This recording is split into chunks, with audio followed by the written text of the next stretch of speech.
స్వామి వివేకానందుని చిన్నప్పటి పేరు నరేంద్రనాథ్ దత్త.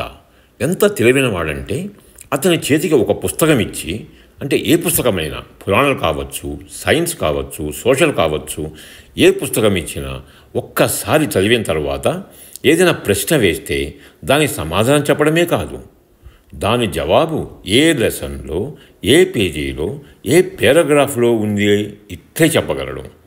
అది అతనికి ఉన్న మెమరీ పవర్, ఐక్యూ.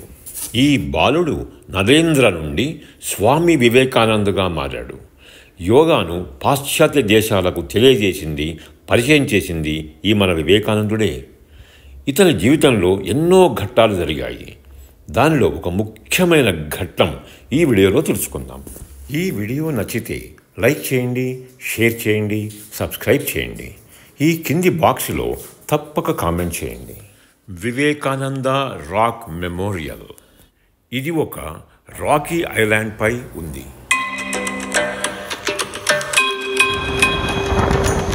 1892వ సంవత్సరంలో వివేకానంద స్వామి ఇక్కడకు వచ్చి మెడిటేషన్ చేసి ఎన్లైట్మెంట్ చెందారు. ఇది దక్షిణ భారతదేశంలో చివరి టిప్ అయిన కన్యాకుమారి వద్ద ఉంది. ఇచ్చట 3 సముద్రాల సంగమం ఏర్పడింది: అరేబియన్ సీ, హిందూ మహాసముద్రం, బే ఆఫ్ బెంగాల్.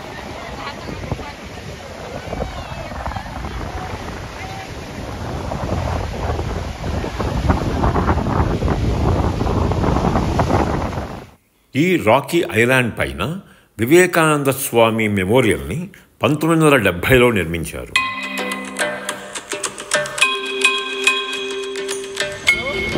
ఈ ఐలాండ్ చేరడానికి కన్యాకుమారి నుండి మనము ఒక ఫెర్రీలో వెళ్ళాలి. ఇది 1/2 కిలోమీటర్ దూరంలో ఉంటుంది. 10 నిమిషాల్లో చేరవచ్చు.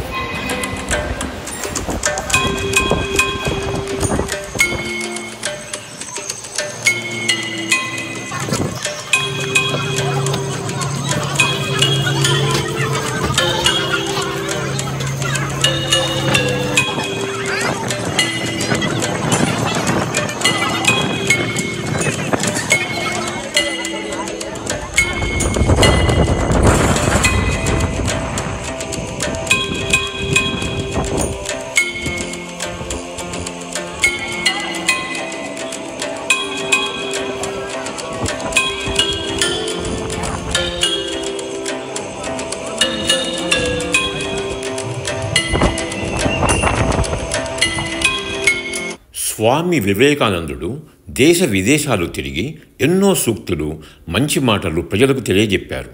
వాటిలో నాకు నచ్చినది "Arise, awake and stop not until you reach the goal."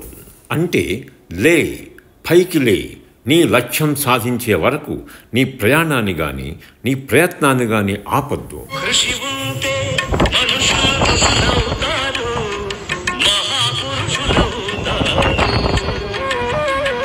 తరతరాల